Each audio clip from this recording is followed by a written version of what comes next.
Olá, tudo bem com você? Bom, hoje o assunto é Reforma Protestante. Dia 31 agora de outubro se comemora a Reforma Protestante. Onde aconteceu isso? A Reforma Protestante é iniciada na cidade de Wittenberg, na antiga Saxônia, hoje na Alemanha. Ela é iniciada com um ato de Martinho Lutero, ao pregar as 95 teses na porta da igreja daquela cidade. Mas aonde começou a Reforma Protestante? A Reforma Protestante ela começa no século XII, já com a vida do Frei Francisco de Assis. As ideias de Francisco de Assis era que ocorresse uma reforma interna na igreja, né? E sobre algumas críticas que ele tinha sobre a igreja. Mas isso não deu muito certo. E um bom tempo depois aconteceu de surgirem os reformadores. Martinho Lutero, John Hus, entre outros.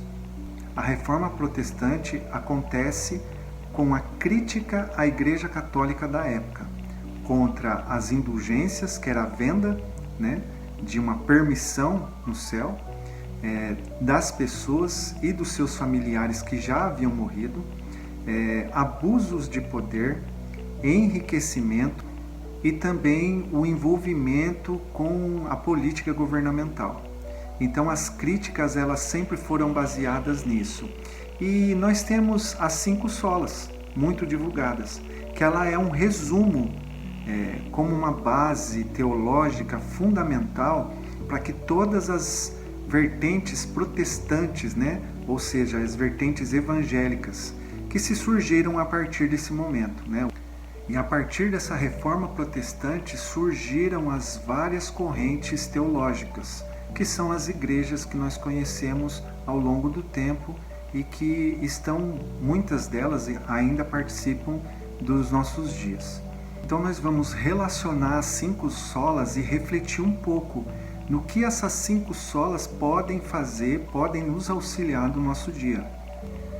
Encare as 5 solas como um alinhamento, uma base fundamental, uma pedra fundamental para que todas as religiões partam desses princípios, independente das suas vertentes teológicas. Lembrando que a base de tudo é a palavra de Deus. E a palavra de Deus ela não está atrelada a uma religião. A palavra de Deus é a revelação da criação. A religião foi criada pelo homem para ter contato com Deus, para explicar Deus. Mas a revelação base está em cima da palavra de Deus. Então a palavra de Deus ela é uma base universal, não religiosa. É um livro histórico, poético, é um livro de conduta para o ser humano, para a convivência harmoniosa do ser humano. Então ali a gente vai encontrar a revelação de quem é o Criador e o que ele espera da sua criação. A nossa base fundamental então não é religiosa, né? Mas as 5 solas elas se tornam religiosas porque é um estudo teológico em cima da proposta de que Deus tem. Então as 5 solas, o objetivo dela, a base seria para que todas as religiões que acreditam em Deus, elas possam partir do mesmo princípio e ao longo do tempo, todas elas voltem às suas origens e verifiquem se elas não estão fazendo algo que saiu do princípio básico. E hoje a gente até vai fazer alguns comentários e hoje, infelizmente, algumas vertentes religiosas acabaram não voltando a essas origens para manter sempre viva o princípio. O que a gente pode também entender e a gente fazer um paralelo, olhe para as 5 solas como se fosse uma cédula de valor monetária de um país. A moeda corrente de um país, ela tem a sua veracidade e existem cópias. As vertentes religiosas nós podemos identificar como algumas como cópias, mas como saber qual que é a original? Da mesma forma que nós identificamos uma cédula de dinheiro, sabendo como é a original. Eu não me preocupo em apontar ou descobrir os erros que essas vertentes têm, desde que eu saiba como funciona a cédula original ou como funciona a religião original. O ponto fundamental de Cristo, o ponto fundamental de Deus. Eu tendo essa base, todas as outras informações que eu receber, eu já descarto como uma nota falsa ou como uma religião falsa. E a gente também precisa lembrar que se um item da nota não for verdadeiro, toda a nota não é verdadeira. Então, sola vem do latim, que quer dizer somente ou apenas. A primeira sola é sola scriptura, somente a Escritura. Somente a palavra de Deus tem autoridade para eu usar de regra e conduta para a minha vida. Nós vamos verificar isso na própria Bíblia, que a própria Bíblia se explica, ela não está em contradição. Ela precisa ser estudada e qualquer tipo de divergência a própria Bíblia explica. Então, em 2 Timóteo 3,16, Paulo, ele instrui o seu discípulo Timóteo, que está levantando pastores para as igrejas daquela época, ele instrui da seguinte forma: a palavra de Deus é a inspiração de Deus para ensinar, para corrigir, para responder e instruir em justiça. Nós também conseguimos entender quando Jesus explica aos seus discípulos, na passagem de Mateus, capítulo 16, do versículo 19 ao 31, quando ele explica como é o reino de Deus e qual a importância que nós temos que ter pelas Escrituras. Essa passagem diz muita coisa para a gente, mas vamos pegar só um ponto dela que justifica isso que nós estamos dizendo. Ali, se você não conhece a história, existia dois homens na história de Jesus, o rico e o Lázaro. Lázaro era um homem que vivia em uma cidade e esse homem era enfermo e ele vivia pelas ruas. E nessa mesma cidade havia um rico. E Jesus diz assim que os dois morreram. E quando eles passam para o plano espiritual, a palavra Jesus ensina que Lázaro ele vai para o seio de Abraão, junto a Abraão. E o rico ele vai para o Sheol, um lugar onde não era um lugar de paz, e sim um lugar onde havia choro e ranger de dentes. E quando aquele homem observava os dois, ou seja, quando o rico observava Lázaro e Abraão, eles têm uma conversa ali. E ele fala assim: olha, eu estou com sede, molha a sua ponta do dedo com água e toca na minha língua, porque eu estou morrendo de sede. Esse homem estava atordoado, esse homem estava desesperado no lugar onde ele estava. E Abraão diz para ele: olha, nós não podemos ir até aí. E ele insiste: olha, então faz o seguinte, vão vocês lá e avisem os meus irmãos para que eles mudem e não continuem com a vida que eles estão, porque eu não quero que eles venham para cá, porque esse lugar é terrível. Então Abraão responde a ele. Eu estou resumindo aqui, mas se você faça a sua leitura, né? E eu peço que você vá lá sim e leia para testificar aquilo que eu estou falando.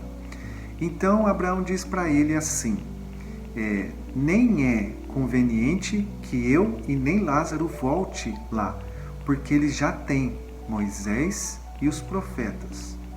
O que Jesus está querendo dizer?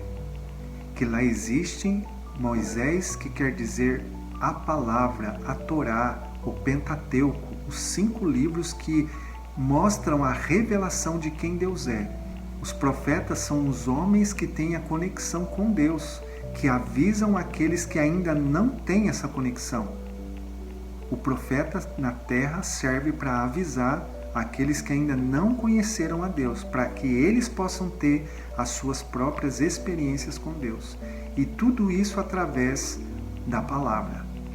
Não é através de espírito, não é através de carta, não é através de aviso. Jesus deixa muito bem claro, é através da palavra, Porque ele diz, se essa palavra não convenceu eles, de que adianta eu ou Lázaro ir lá e conversar com eles? Não vai adiantar de nada. A segunda sola é sola fide, somente a fé. Somente a fé em Cristo, em acreditar que Ele morreu pelos nossos pecados. Então a minha salvação não é mérito humano, não é mérito daquilo que eu faço. O mérito é de Jesus. Hebreus 11:1 diz que a fé é o firme fundamento das coisas que se esperam e não se vê. Fé é convicção de que aquilo é uma verdade. Em 1 João 5, do versículo 1 ao 12, essa deve ser a evidência daquele que é nascido de Deus. Quando a gente diz que é nascido de Deus, todas as pessoas, todas as criaturas foram feitas por Deus. Mas quando diz que é evidência daquele que nasceu de Deus, é nascer de novo. Eu nasci de novo. Então esse nascer de novo é nascer de Deus. E esse nascer de Deus me torna filho. E lá nós vamos entender que somente a fé no Filho de Deus é que traz essa filiação, essa adoção de Deus por nós. Não porque Deus não era Pai, mas que nós nos rebelamos contra Deus. E não pelas nossas condutas erradas de uma pessoa que não é filho, então nós paramos, nos arrependemos e nos convertemos para o caminho que estávamos indo, para o caminho do rico, agora para o caminho da onde Lázaro está, no seio de Abraão, que seria no seio de Deus. O terceiro é sola gratia, somente a graça. A graça é um dom de Deus. A graça da salvação é dom. Efésios 2, do 8 ao 9, diz que pela fé sois salvos, mediante a fé. Isso não vem de vós, mas é dom de Deus, para que ninguém se glorie.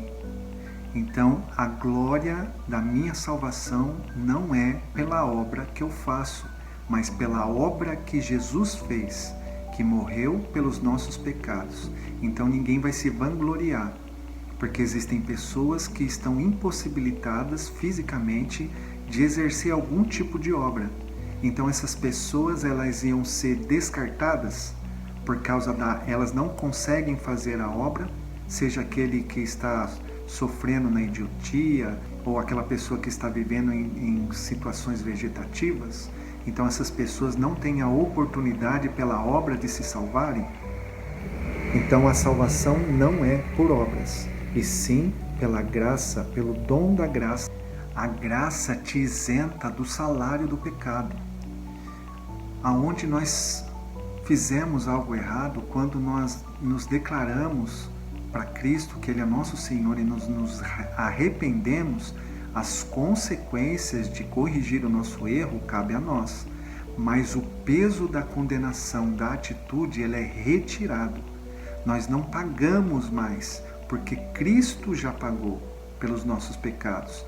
Nós corrigimos, pedimos perdão, devolvemos, como a passagem de Zaqueu, nós devolvemos aquilo que nós roubamos porque nós conseguimos compreender o nosso erro e nos arrependemos, então nós devolvemos.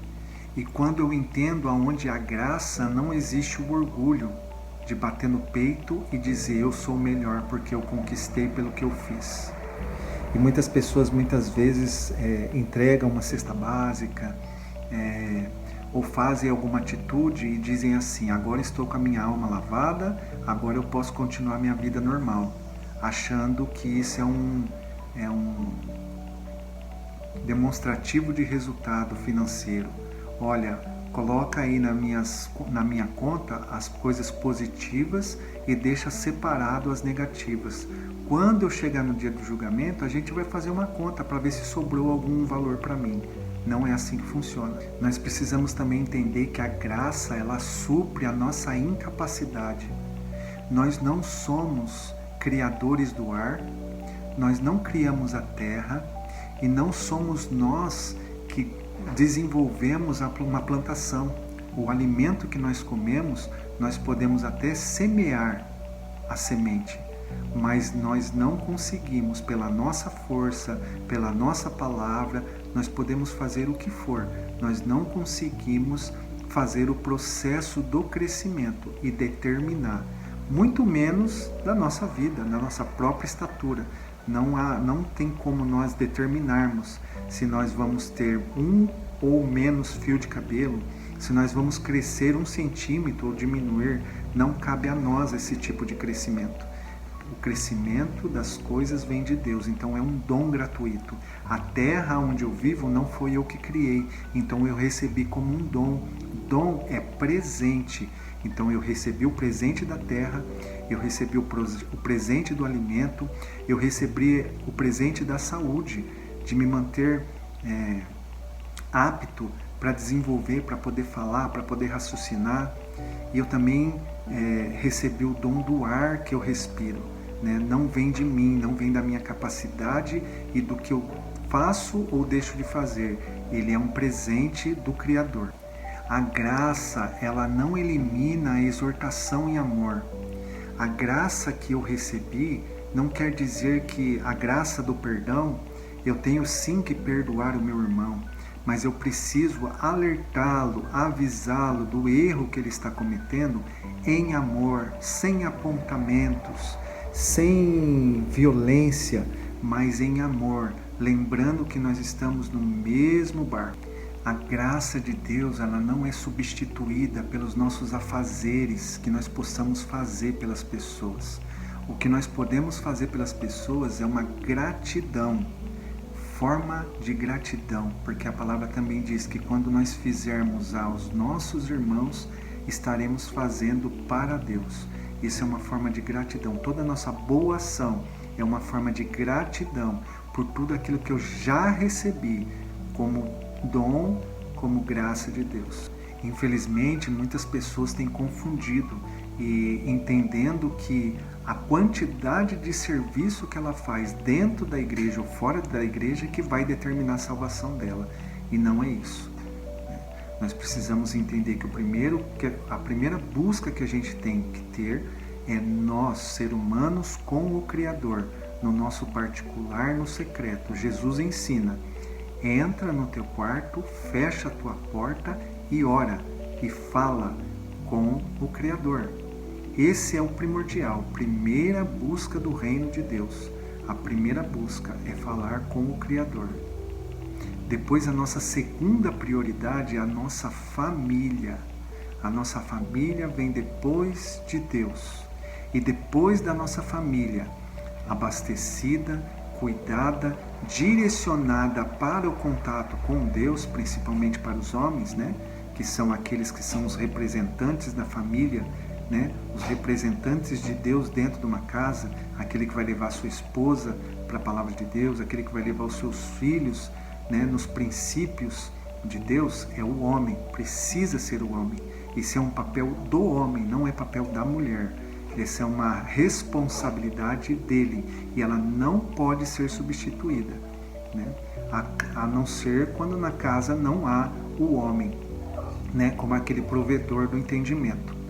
Então, não é a minha performance, não é a minha performance, não é o tanto que eu faço. E, em terceiro lugar, vem a igreja, aonde eu vou servir na comunidade, servindo, como Jesus disse, a verdadeira religião é cuidar dos órfãos, das viúvas e dos necessitados. Necessitado do quê? De alguma coisa física ou espiritual.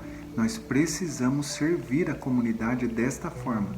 É assim a nossa religião, que é a nossa ligação dos homens com Deus. É o nosso fazer para com as pessoas. E a palavra diz: primeiro aos domésticos da fé, é aqueles que têm a mesma crença.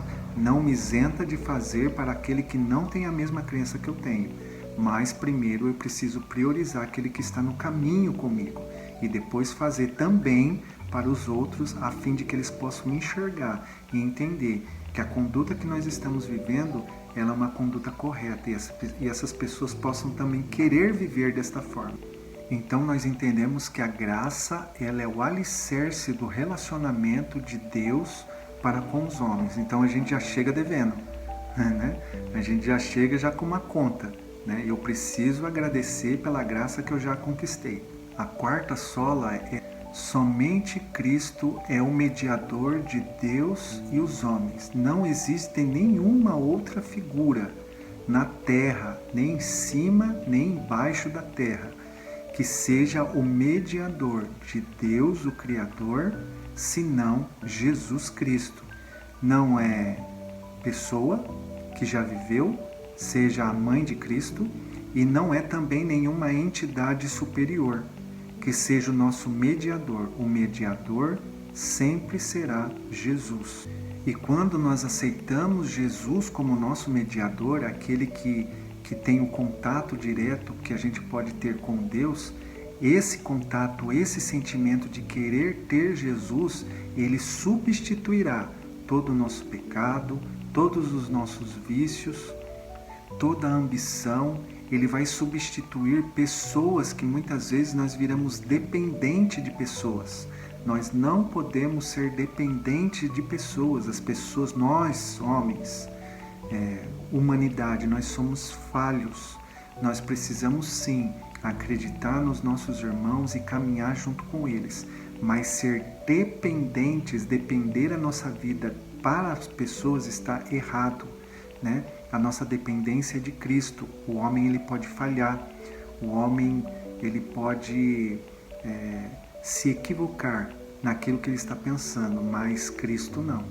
Cristo ele é o caminho, verdade e vida. E a palavra diz que ninguém vai até o Pai senão por Ele, através dele, ou seja, através dos seus ensinamentos. Então ele é o único que passou por todas as situações da terra e o único que venceu. Então eu preciso copiá-lo, eu preciso usar o mesmo caminho que ele usou para se achegar a Deus. Hebreus 10:1 diz que a lei ela é uma sombra das coisas futuras e não a imagem exata. Então tudo aquilo que nós lemos através da Bíblia como lei, ela é apenas uma sombra das coisas boas que virão. E ela não é a imagem exata. Quando eu tenho essa informação, eu já tenho uma base de que existe algo muito maior. E este algo que há muito maior, o próprio livro de Hebreus explica. A própria palavra de Hebreus diz que quem veio aperfeiçoar a lei foi Jesus. Ele veio e aperfeiçoou. Lembra da passagem que ele diz que, olha, na lei está escrito, se alguém for pego em adultério, que seja morto. Mas Jesus disse, se alguém desejar uma mulher que não seja sua, só o pensamento e o desejo de ter aquela pessoa já é um erro. Então Jesus ele veio aperfeiçoar. A graça não é isenção de pecado, mas ela é a complementação, ela é o aperfeiçoamento do entendimento do que é pecado. E isto serve para outras coisas. Tudo aquilo que passar pela nossa mente, que a gente entende que é um erro, por mais que a gente diz assim, eu não cometi, mas se a gente ainda alimenta esse erro, automaticamente haverá um momento que a gente vai acabar fazendo, porque a gente está alimentando. Então Jesus já para logo no começo. Para antes, a hora que você pensar já para. E a quinta sola é sola Deo Glória, somente para a glória de Deus. A nossa vida ela precisa ser vivida para a glória do Criador de todas as coisas. Nós precisamos entender que nós temos um Criador. A vida não foi feita do acaso. A vida tem um princípio inteligente, um Deus inteligente. Então, quando eu entendo que eu vivo uma vida para glorificar a Deus, eu saio do nível de competição, eu saio do nível de arrogância, de orgulho, de presunção, de vaidade, de divisão, e entro num reino mental de empatia, de bondade, benignidade, de amor ao próximo. Eu entro num outro patamar. naquilo que a origem me pede. Como o Criador é, assim eu preciso ser, porque eu sou imagem e semelhança do Criador. Então eu preciso entender como é o Criador. Por isso que ele se manifesta na palavra dele. O Criador se manifesta na palavra inspirada por ele. E dessa forma eu consigo entender, eu como cópia, como imagem semelhante, o que eu preciso fazer. É destacar em mim as mesmas virtudes que o Criador da minha vida e da minha alma tem. Eu preciso despertar isso em mim também. E isso é despertado quando eu faço ao próximo, porque ele fez por mim. E agora o meu papel é fazer pelo meu próximo. Colossenses, o livro de Colossenses 3:23. E tudo que fizerdes, façai-o de coração, não aos homens, mas a Deus. Esse é o nosso objetivo. Toda a honra, toda a glória a Deus. A nossa vida para com Deus. Esse é o nosso objetivo. Somente a Escritura me ajuda a ter fé, me mostra quem é Jesus, me mostra o que é a minha salvação, me mostra quem é o Deus revelado pela sua própria Escritura e me mostra o caminho que eu devo andar e mostra qual é o meu destino. E se nós sabemos o nosso destino e andamos nele, um dia a gente se encontra no caminho.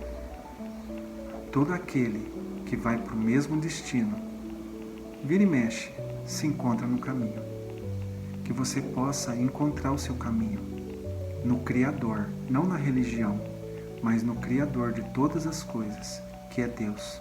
E que esses 5 princípios, eles possam nortear a sua vida, a sua casa, tudo aquilo que você faz. Porque agora você vai olhar a vida de uma outra forma, vai olhar aquilo que você faz de uma outra forma e vai olhar para você, para ver quem você é de uma outra forma. Você é filho de Deus e cabe a você viver como o Pai vive, ser exemplo. O Pai é exemplo, que eu possa viver o exemplo do meu Pai. Ok? Fique com Deus e nos acompanhe na nossa rede social com os nossos vídeos, os nossos estudos e comente, faça seu comentário do que você achou, quais são as dúvidas que você teve desse vídeo e dos outros também que você acessar. Acesse lá e nos ajude no nosso canal, ok? Fique com Deus e até mais. Deus te abençoe.